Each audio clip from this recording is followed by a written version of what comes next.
ప్రభాకర్ ఉల్లాసంగా కబుర్లు చెబుతూ వంటింట్లో ఉల్లిగడ్డలు, క్యారెట్లు చకచకా తరుగుతున్నాడు. రజనీకి వంటింట్లో పూర్తి సాయం చేస్తూ, మా తరం వాళ్ళు వెనకటి మగాళ్ళలా కాదు, స్త్రీలను తలుపుచాటు ఉంచట్లేదు. ఇంట్లో పనిలో వంటలో పనిలో మేము చేస్తున్నంత హెల్ప్ ఏ కాలంలోనే ఏ మగాళ్ళు చేయలేదు. అందుకే మా తరం మగాళ్లే గొప్ప అంటాను అన్నాడు. రజనీ ఊరకంట ప్రభాకర్ని చూసి నవ్వుకుంది. మీరు చెప్పేది నిజమే, మాకు పూర్తి సాయం అందిస్తున్నారు, కాదనట్లేదు. సరే కానీ అని ఆగిపోయింది. ఏంటి సరే కానీ చెప్పు, ఏనాడైనా నీ మాటకి విలువ ఇవ్వకుండా కించపరిచానా? అందులోనూ నాది ఎదుటి వాళ్ళని అర్థం చేసుకునే మహా గొప్ప గుణం ఉంది. నాదే కాదు, ఈ కాలం మగవాళ్ళలో 70%. అలాగే విషయం ఏంటి చెప్పు. ఏమీ లేదు, 6 నెలలు ఉద్యోగం మానేద్దాం అనుకుంటున్నాను అంది. ఆ మాటకి ప్రభాకర్ మొహం చప్పున మాడిపోయింది. 6 నెలలా? 6 నెలలు మానేస్తావా? ఎందుకు అన్నాడు ఆందోళనగా, ఉల్లిగడ్డలు తరగడం మర్చిపోయి.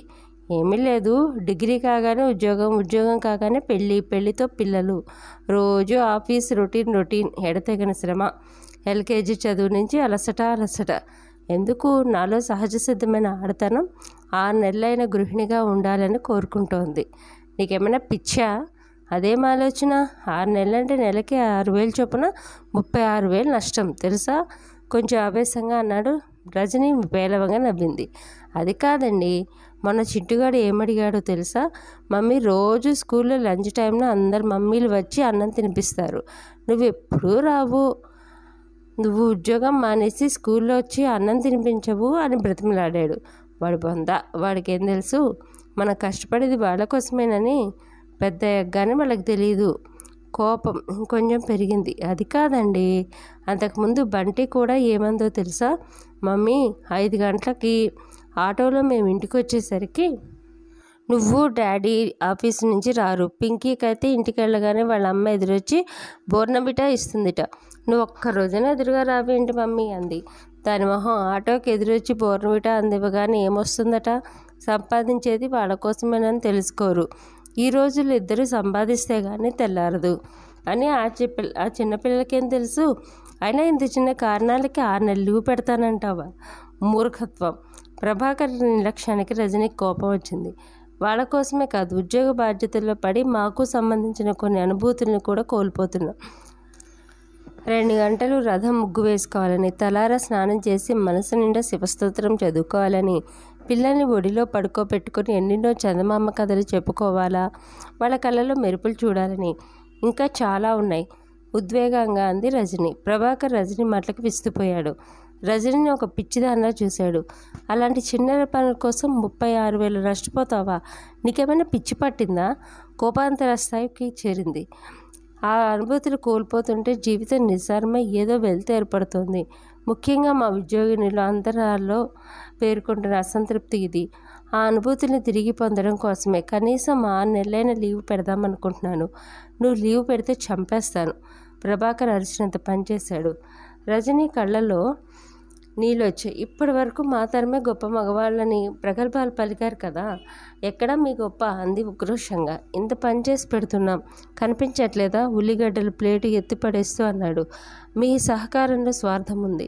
సంపాదించే భార్యని కాబట్టి టైం అడ్జస్ట్మెంట్ కోసం మేము తెచ్చే జీతం కోసం మీరు ముసుగేసుకుంటున్నారు తప్పితే 6 నెలలు లీవ్ పెడతాననగానే మీరు ఉల్లిగడ్డలు తిరగడం ఆగిపోయి 15 గంట అయింది.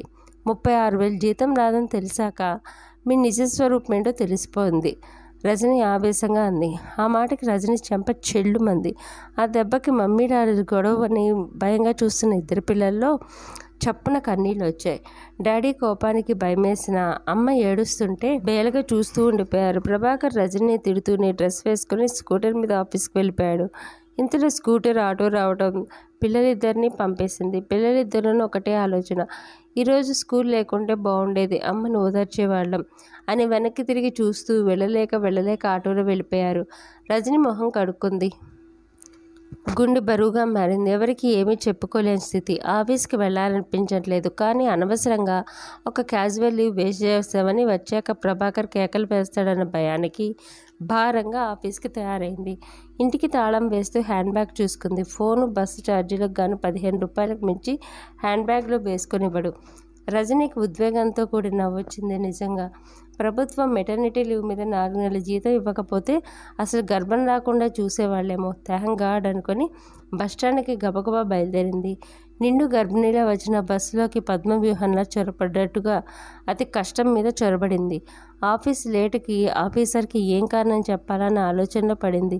టికెట్ మేడం అని వినిపించడంతో చిల్లర తీసిచ్చింది. మనుషుల మధ్య నలిగిపోతున్న ఆ లేడీ కండక్టర్ని చూడగానే మనసు చివుక్కుమంది. టికెట్ తీసుకున్నాక ఆమె పక్కన చోటున్నంత కూర్చోండి అంటూ సీటు ఇచ్చింది. కూర్చోండి మేడం అంటూ సీట్ ఇచ్చింది. తన ఎస్ఆర్ గబగబా రాసుకుంటూనే ఏ ఆఫీస్ మేడం అంది. పంచాయతీరాజ్ అంది రజని క్లుప్తంగా. అదృష్టవంతులు ఫ్యాన్ కింద కూర్చుని పని చేసుకుంటారు. తల తిప్పకుండానే నవ్వుతూ అంది. ఎలా ఉంది నీ జాబ్ అంది రజని క్యూట్గా. ఆమె తల తిప్పి చూసింది. ఆ కళ్ళలో కోట్లు ప్రశ్నలు మెరుపులా పాకిన సన్నటి విషాదాన్ని కప్పేసిన కన్నీటి పొర. ఆర్థిక పరిస్థితులు లేదా మగాడి బలవంతం ఒకటి ఉద్యోగం చేయిస్తాయి తప్ప కావాలని ఇలాంటిది కోరుకోరు అనేసి వెళ్ళిపోయింది. టికెట్ అనుకుంటూ ఆర్థిక పరిస్థితులు లేదా మగాడి బలవంతం మీద కొరడాతో కొట్టినట్టు గిలగిల్లాడింది. మరో 10-15 నిమిషాలు కొన్ని టికెట్లు ఇచ్చి వచ్చి కూర్చొని ఎస్ఆర్ నింపి కొంచెం రిలీఫ్గా ఫీల్ అయింది. స్త్రీల సుకుమారము లాలితాల్యం ఇప్పుడిప్పుడే దూరం అవుతూ ఆ స్థానాన్ని ఆక్రమిస్తున్న కరుకుదనం. నిజం చెప్పు, ఎలా ఉంది ఉద్యోగం అంది రజని సీరియస్గా. మళ్ళీ రజని కళ్ళలోకి చూసింది. ఏ ఆత్మీయత ఆగుపించిందో కానీ కనుకొసల్లో దూకిన జలపాతం నడుమ వాళ్ళ మీద చీట్లిపోయిన ఆరుద్ర పురుగులాంటి నవ్వు. ప్రయాణమే జీవితం అయిపోయింది. ఎక్కేవాళ్ళు దిగేవాళ్లే. ఎవరూ నా వాళ్ళు కాదు. గమ్యాన్నైనా ఏ గమ్యమూ నాది కాదు. ప్రతి ట్రిప్పు ఓ పద్మవ్యూహం. చిల్లర నాణాలతో గుండె గలగలా శబ్దం చేస్తుంది. కళ్ళ నుంచి చొంగ కార్చుకుంటూ ఎన్ని గొంగళి పురుగులు పాకిపోతాయో. ఉక్కపోతకి ఏ పాప ఏడ్చినా ఇంటి దగ్గర పిల్లలు గుర్తొచ్చి గుండె హాఫ్ టికెట్ అయి చిరిగిపోతుంది. రాత్రి ఉదయం రైట్ మొదలై రాత్రి ఇంటికి లగేజ్ టికెట్టే వెళ్తాను. నిండి ఉన్న డీజిల్ ట్యాంకులో నా గుండె నిండి 8 లీటర్ల కన్నీళ్లు ఉంటే నేను మొగుడి దోశల నిండా మొదటి తారీఖున జీతం దారబోయాల్సిందే. ఆమె మాట్లాడిందో ఆమె కన్నీళ్ళు మాట్లాడే అర్థం కాలేదు. కానీ రజని స్టేజ్ రావడంతో ఆప్యాయంగా ఆమె చేతి నొక్కి బస్ దిగింది. పరుగులాంటి నడకతో ఆఫీస్ వైపు నడిచింది. ఎందుకో చప్పున పిల్లలు గుర్తొచ్చారు. తొందరలో బంటికి కర్రీ బాక్స్ పెట్టడం మర్చిపోయినట్టు గుర్తు వచ్చింది. మనసుకి ముళ్ళు గుచ్చుకున్నట్టుగా తల్లడిల్లిపోయింది. రోజు ఆఫీసులో ఏవో ఇంటర్వ్యూలు ఉన్నాయి. మగవాళ్లతో సమానంగా ఆడవాళ్లు కనిపించారు. ఉన్న 3 ఉద్యోగాలకి ఎంత కాదన్నా 70 మంది ఇంటర్వ్యూకి పిలిపించారు. వాళ్ళని దాటుకుంటూ రజని తన గదిలోకి వెళ్ళబోతుంటే మీరు ఇదే ఆఫీసా అని వినిపించింది సంధ్య, పక్కింటి అమ్మాయి. రజని ఆశ్చర్యపోయి వాట్, నువ్వు ఇంటర్వ్యూకి వచ్చావా? అదేంటి హౌస్ వైఫ్గా హాయిగా ఉన్నదానివి, అందులోనూ మీ ఆయన ఎగ్జిక్యూటివ్ ఇంజనీర్ కదా అంది సంధ్య నిట్టూర్చింది. డిగ్రీ డిస్కంటిన్యూ 7 ఏళ్ళు అయింది. మా వారి బలవంతం మీద డిగ్రీ చేశాను. అలాగే ఇన్ఫర్మేషన్ టెక్నాలజీలో డిప్లొమా చేయించారు. ఉద్యోగం చేయాలని శ్రద్ధగా నాకు లేదు. కానీ మా ఆయనేమో నీకేం ఇబ్బంది లేదు, నేను ఆఫీస్ దగ్గర దింపేసి మళ్ళీ తీసుకొస్తా, వంటింటి పని కూడా సగం షేర్ చేసుకుంటాను అన్నందుకు తప్పదని ట్రై చేస్తున్నాను. రజని నిర్ఘాంతపోయింది. సంధ్య ఇంట్లో సైతం ఉద్యోగానికి సంబంధించిన ఘర్షణ జరుగుతోందా? ఆదర్శాలను ముసిగి వేసుకొని ఆడదాన్ని బయటికి పంపిస్తూనే మగాడు చాలా తెలివిగా నడుచుకుంటున్నాడా? ఏ ఉద్యోగస్తురాన్ని కదిలించినా తనకు ఆర్థిక స్వాతంత్రం పూర్తిగా ఉన్నట్టు, తన జీతాన్ని తాను స్వేచ్ఛగా ఖర్చు చేసుకుంటున్నట్టు ఎవరూ చెప్పట్లేదే. ఆర్థిక స్వాతంత్రం లేని ఈ ఉద్యోగాలు ఎవరి కోసం చేస్తున్నట్లు? ఎందుకు ఈ సంఘర్షణ? ఏమిటి జీవితాలు? 3 పోస్టులే ఉన్నాయట కదండి. ఈసారి జాబ్ రాకపోతే ఆయన ఇంకా తిడతారు. ఆ అమ్మాయి కళ్ళలో భయం బెరుకు. రజని తేరుకుని ఇంటర్వ్యూలో భయపడకుండా జవాబులు ఇవ్వు, బెస్ట్ ఆఫ్ లక్ అని చెప్పి కదిలింది. ఆఫీసర్ ఇంకా రాకపోవడంతో కబుర్లు జోరుగా సాగుతున్నాయి. త్వరలోనే కొత్త ఆఫీసర్ వస్తున్నారట, లేడీ బాస్ అని తెలియడంతో రజనీలో కూడా కుతూహలం చోటు చేసుకుంది. కానీ ఆ వెంటనే చెవిని చేరిన మరో గుసగుస. ఆమె ఏడాది కింద భర్త నుంచి విడాకులు తీసుకుందిట. రజనీకి మరోసారి గుండెని గోనె సంచులు కట్టిపడేసి మురిక్కాలలో విసిరేసినట్లయింది. స్తబ్దుగా ఉండిపోయింది. అలా రత్నమాల అటెండర్తో గొడవ పెట్టుకోవడంతో ఈ లోకంలోకి వచ్చింది. రత్నమాల ఆఫీసులో చిట్టి నడుపుతుంది. 3% చొప్పున వడ్డీలకి ఇస్తుంది. జీతాల రోజున ముక్కు పిండి వసూలు చేస్తుంది. రత్నమాలను చూస్తే రజనికి ఎప్పుడూ ఆశ్చర్యమే. సంపాదించాలన్న తపన సహజంగా ఆడవాళ్ళలో తక్కువ ఉంటుంది. కానీ రత్నమాల అందుకు భిన్నం. లంచ్ అవర్లో ఆఫీస్ క్యాంటీన్లో రజని అదే విషయం రత్నమాలతో నవ్వుతూ కదిపింది. ఏం చేయనమ్మా, నా మొగుడికి ఏ ఉద్యోగమూ లేదు. తెచ్చే జీతం చాలదని మొదట్లో ఓవర్ టైంలు చేయమని ఒత్తిడి చేసేవాడు. ఓటీలు చేసి ఇంటికి వెళ్ళేసరికి రాత్రి 9 అయ్యేది. పిల్లలకి అన్నాలు తినిపించి తనే నిద్రపుచ్చేవాడు. నేను చేయాల్సిన పనులన్నీ ఆయనే చేస్తాడనుకో. పిల్లల కోసం ఓవర్ టైం చేయడం మానేసి ఇదిగో ఇలా వడ్డీలకు ఇవ్వడం నేర్చుకున్నాను. మొత్తానికి ఆడవాళ్ళు ఉద్యోగం చేయడం గొప్ప సామాజిక మార్పు అంటారు, కానీ నాకు ఇంకేదో కనబడుతోంది అంది రజని సాలోచనగా. మగాడు మారలేదమ్మా, ఆడదానికి ఉద్యోగ అవకాశాలు పెరగడంతో మారినట్లు నటిస్తున్నాడు. మనం ఉద్యోగాలు చేయడం అనే గొప్ప సామాజిక మార్పు వెనుక ఒక నిశ్శబ్ద దోపిడీ సాగుతోంది అంది రత్నమాల. ఆ మాటలతో రజనీకి చప్పున ఉదయం ప్రభాకర్తో జరిగిన ఘర్షణ గుర్తొచ్చింది. మరి ఇప్పటి తరం మగాళ్ళలో కనిపించే మార్పు అంటూ ఆగిపోయింది రజని. అన్ని సంబంధాలు ఆర్థిక సంబంధాలుగా మారుతున్న గొంగళి పురుగు దశ ఇది అంది టిఫిన్ బాక్స్లో చేయి కడుగుతూ. రజని కూడా చేయి కడుక్కుంది. అదేంటి రజని, అన్నం వదిలేసావు అడిగింది రత్నమాల. ఎందుకో తినాలనిపించట్లేదు, మూడ్ బాగాలేదు అంది అన్యమనస్కంగా. రజనికి తలనొప్పి మొదలైన తెలియలేదు, దానికన్నా మనసంతా నొప్పిగా ఉండటమే. రజని ఆఫీస్ వదిలి బస్టాప్కి రాగానే బస్సు వెళ్ళిపోయింది. అరగంట నించోవాలి, తప్పదు అనుకునే సమయంలో కైంటిక్ హాండా మీద వేగంగా వెళ్ళిపోతుందల్లా ఓ జీన్స్ ప్యాంట్ అమ్మాయి రిబ్బును వెనక్కి తిరిగి వచ్చి ఆంటీ వస్తారా అంది. ఆమె క్షమజ. రజని అమ్మయ్య అనుకుంటూ క్షమజ వెనకాల కూర్చుంది. క్షమజ కంప్యూటర్ ఇంజనీరింగ్గా పనిచేస్తుంది.